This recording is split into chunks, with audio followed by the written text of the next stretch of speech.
बिस्मिल्लाहिर्रहमानिर्रहीम। अस्सलाम वालेकुम दोस्तों, कैसे हैं आप? ठीक ठाक हैं, फिटफाट हैं? काफ़ी दिनों के बाद आपसे मुलाकात हो रही है क्योंकि पाकिस्तान में इलेक्शन की गहमा गहमी है और एक आम आदमी ये समझ रहा है कि इलेक्शन के बाद उसके मसाइल हल हो जाएंगे।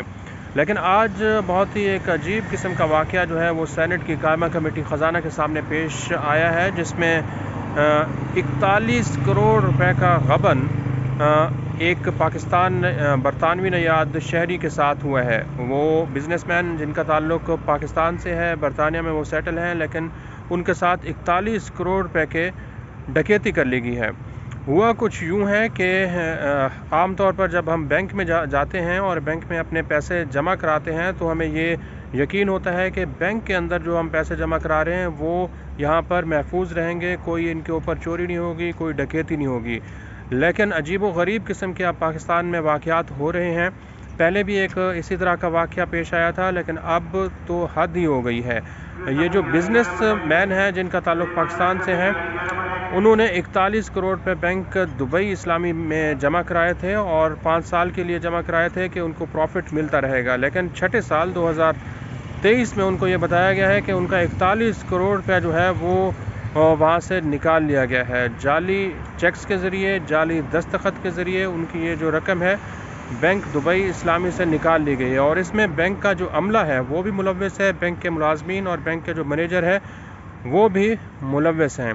आज ये जो मुतासरा ख़ानदान है ये आज यहाँ पार्लियामेंट हाउस में सेनेट की कायमा कमेटी ख़जाना में पेश हुआ है और उन्होंने कमेटी को ये बताया है कि उनके साथ बहुत बड़ा जुल्म हुआ है, क्योंकि 41 करोड़ रुपए इसलिए रखे गए थे कि इनके ऊपर प्रॉफिट मिलता रहेगा। लेकिन ये कैसे हुआ है कि छठे साल उनको ये बता दिया गया है कि उनके पैसे ही नहीं हैं बैंक में, जो रखे थे वो भी गुम हो गए हैं, चोरी हो गई है और डकैती हो गई है।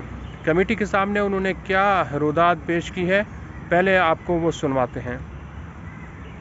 बैंक वालों ने फ्रॉड करके एक एग्रीमेंट साइन करवाया, जिसमें तीसरा एग्रीमेंट जिसने साइन करवाया वो मेरी बेटी यूके में है, जो आज तक यहाँ बैंक नहीं गई है। उसका फेक साइन करवा करके अथॉरिटी लेटर है। पिछले कितने दिनों से 3 महीने से हम कह रहे हैं अथॉरिटी लेटर दिखाते कहाँ है, क्योंकि उस बच्ची की मैंडेट मैं हूँ। अगर आपने किसी एफिडेविट में साइन करवाया है तो हम मैंडेट से करवाएंगे ना, आप किसी तीसरी पार्टी से तो नहीं करवाएंगे। तो सर ये बिल्कुल गलत बयानी की जा रही है हमारे साथ। सर 1 रुपया बैंक में नहीं छोड़ा। मैंने 50 हजार डॉलर फिक्स करवाने को दिए थे, जो कि फेक साइन से लाख डॉलर निकाले गए और मैंने $800 लिखे हैं तो $10,000 निकाले गए हैं मेरे फेक साइन से। और ये पता है सबको, एफआई वालों को भी पता है। इवन ये कि दुबई इस्लामिक बैंक के एक बंदे ने कहा कि आपके साथ वाकई फ्रॉड हुआ है। 2 बातें कर रहे हैं ये लोग, एक हमें हरास कर रहे हैं, दूसरी तरफ एक पार्टी कहती है कि वाकई आपके साथ फ्रॉड हुआ है, हम इस डॉक्यूमेंट्स को झुटला नहीं सकते हैं तो हम आपके साथ हिसाब करेंगे। लेकिन दूसरी तरफ हमें लेटर मिल जाते हैं कि आपका ये है। एक अदनान नकी साहब है, उन्होंने, इवन मैं मुल्क में नहीं हूँ, अदनान नकी साहब ने एक सर से परमिशन ली कि जी इनके फंड ट्रांसफर करने हैं 20 लाख रुपए विदाउट चेक, क्योंकि इनको अर्जेंट जरूरत है मेरी दूसरी बैंक के अकाउंट में, जबकि मैं यूके में बैठी हुई हूँ। मेरे पैसे निकले सर जब मैं यूके में बैठी हुई। तो ये कैसे कह सकते हैं कि हम लोग गलत हैं या हमारा कारोबार है?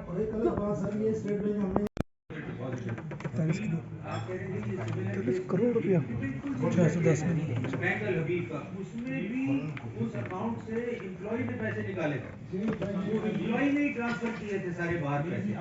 It is very similar, there is not much difference. ये है कि ये नॉन रेजिडेंट थे, वो रेजिडेंट्स थे। मगर ये जो एटीट्यूड है ना, इनकी भी यही कंप्लेन थी अबाउट यू। ये स्टेट बैंक ने हमारी एंटरटेन नहीं की एप्लीकेशन, इनकी भी वही कंप्लेन है कि जी आप मुतसिब जाएं, आप एफआईए जाएं, आप फलाना जाएं। That means state Bank is not protecting the मैं ना इनको गलत कह रहा हूँ ना बैंक को सही कह रहा हूँ। सिर्फ मैं नहीं, गलत सही की बात नहीं है। बात ये है कि opinion here is being created कि State Bank is not taking, देखिए ना, एप्लीकेशन किसी की ना लेना, this is something, this is his right to you and to entertain that. बात ही नहीं एप्लीकेशन को, तो हमने पूरा थॉरो इन्वेस्टिगेशन किया। हमने यहाँ तक देखा कि 2017 से ट्रांजैक्शन हो रही हैं और वो ट्रांजैक्शन की जो मैसेजेस हैं, एसएमएस, I understand that, मगर बैंक स्टेटमेंट कस्टमर को जा रही है और कस्टमर के बाद आके नहीं, वो जब भी आए देखें, वो कोई बात नहीं है कि स्टेटमेंट जारी है तो वो आया नहीं तो उसके पैसे गायब हो गए। ये क्या बात कर रहे हैं सर हमारी कोई स्टेटमेंट नहीं है आज तक पूरे साल की। कोई स्टेटमेंट नहीं है। सॉरी अच्छा, सर, आप हम नेक्स्ट मीटिंग में डायरेक्टर एफआईयू को बुलाएं, हेड ऑफ दी बैंक को बुलाएं, जो ब्रांचेज हैं जिनका नाम है उनके हेड्स को बुलाएं, और स्टेट बैंक के क्या कहते हैं जो बैंकिंग है, वैसे साहब की banking head of the state bank उसको आप इधर बुलाएं, नेक्स्ट वीक रखें ताकि मैं सब बताऊं। सर विद ड्यू रिस्पेक्ट एक जस्ट एजेंडा रखें, एक एजेंडा रखें। बड़ी अलार्मिंग सिचुएशन है कि बैंकर ही पैसा खा रहे हैं, पैसा खा रखे हैं। सर विद स्टेट बैंक ने इनको किसी भी किस्म से वो एप्लीकेशन लेने से सबसे पहले इनकार किया, फिर इन्होंने इनको ईमेल लिखी, इनके पास सारे डॉक्यूमेंटेड प्रूफ्स है सर। इनके पास सर मेरी बात सुने, जब इनके चेक्स सेल्फ के चेक्स बैंक में प्रेजेंट हो रहे हैं और सेल्फ से पैसे विड्रॉ हो रहे हैं, वो पाकिस्तान में है ही नहीं सर। आप पासपोर्ट से उनके एंट्री और एग्जिट वो स्टैंप्स देख सकते हैं। जो सीबीसी पे नंबर्स दिए हुए हैं, आपने जिनको फोन करके आपने सीबीसी कराने हैं वो नंबर्स फोर्ज्ड हैं। जो सिग्नेचर्स हुए हैं फोरेंसिक के लिए गए हुए, उधर से पता चल गया कि वो चेक्स में जितने भी सिग्नेचर्स हुए वो फोर्ज्ड हैं। जो बंदा जिसने सारा काम किया उसकी सर रिकॉर्डिंग है, वो घर पर आके इनसे आज भी आके सर ये कहते हैं कि मेरे साथ कोई out of the box deal कर लें, मुझे टाइम दे दे, मैं आपके पैसे वापस करूंगा। ठीक है, एफआईए में सर उसने जाके एक्सेप्ट किया कि ये हम लोगों ने हमारी बैंक की, तो सर एक बंदा इन्वॉल्व नहीं है sir, there 12 to 15 bankers involved. We have understood your case. Sir. So next week we'll have another hearing. Sir. And उसके अंदर जो है वो we'll call Dubai Islamic Bank, we'll call FIA, we'll call the banking head of State Bank and everybody else who is involved. Sir bank ने एक statement नहीं दिया हमको, हमने रिक्वेस्ट डाली कि स्टेटमेंट दे दें। सर इनको हमारे अकाउंट की स्टेटमेंट नहीं दी एवरी हमने। मंथ